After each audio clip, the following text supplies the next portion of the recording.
আজ তৈরি করব জন্মাষ্টমী স্পেশাল তালের পাতা পিঠে। এখানে কিছুটা ছানা হাত দিয়ে ভালো করে মেখে নিতে হবে। এখন আমি কড়া চাপিয়ে অল্প একটু জল দিলাম আর দিয়ে দিলাম ফুল ক্রিম লিকুইড দুধ, আর দিয়ে দিচ্ছি কিছুটা মিছরি। মিষ্টিটা যেমন খাবেন সেই বুঝে দিয়ে দেবেন। তার সঙ্গে দিয়ে দিচ্ছি কিছুটা গুঁড়ো দুধ।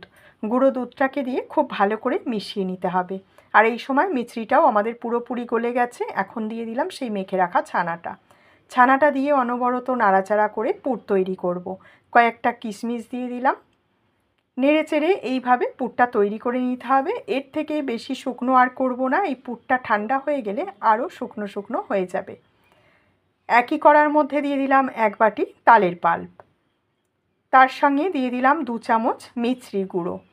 মিছরি গুঁড়োটা দিয়ে ভালো করে তালের পাল্পটাকে জাল দিয়ে একটু ঘন করে নেব। অল্প একটু নুন দিলাম, আর দিয়ে দিচ্ছি যে বাটি মেপে তালের পাল্প দিয়েছিলাম সেই বাটি মেপে 1 বাটি সুজি আর তার সঙ্গে 2 চামচ ময়দা।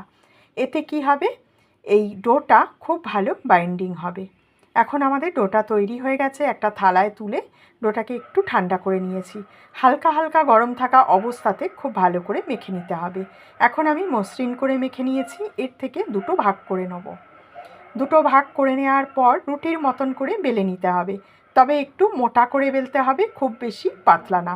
অল্প করে ময়দা দিয়ে এভাবে করে রুটির মতন বেলে নিতে হবে। এখন আমি একটা বাটি দিয়ে এইভাবে গোল গোল করে কেটে নিচ্ছি। একটা বাটি কিংবা গ্লাস দিয়ে কেটে নেবেন, তাহলে সব কটা সমান মাপের হবে। ঠিক এই রকম মোটা করে রাখতে হবে।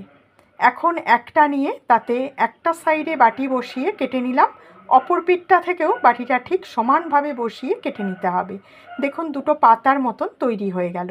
মাঝখানে পুর দিয়ে দিলাম, আর চারিপাশটা একটু জলের হাত দিয়ে নিতে হবে।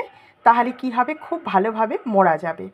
ওপর থেকে আরও একটা দিয়ে এর চারিপাশটা খুব ভালো করে মুড়ে নিতে হবে। প্রথমে এইভাবে চেপে চেপে মুড়ে নিতে হবে। আপনারা চাইলে এইভাবে করেও ভাপাতে পারেন, তবে আমি আরও একটু ডিজাইন করে নেবো। একটা সন্না নিয়ে মাঝখান থেকে এইভাবে চেপে চেপে একটা শিরার মতন করে নিলাম, আর দুপাশ থেকে একদম পাতার মতন করে একটা ডিজাইন দিয়ে নিচ্ছি। সব কটা পিঠে এই একই রকমভাবে ডিজাইন দিয়ে নেব। এতে দেখতে খুবই সুন্দর লাগবে।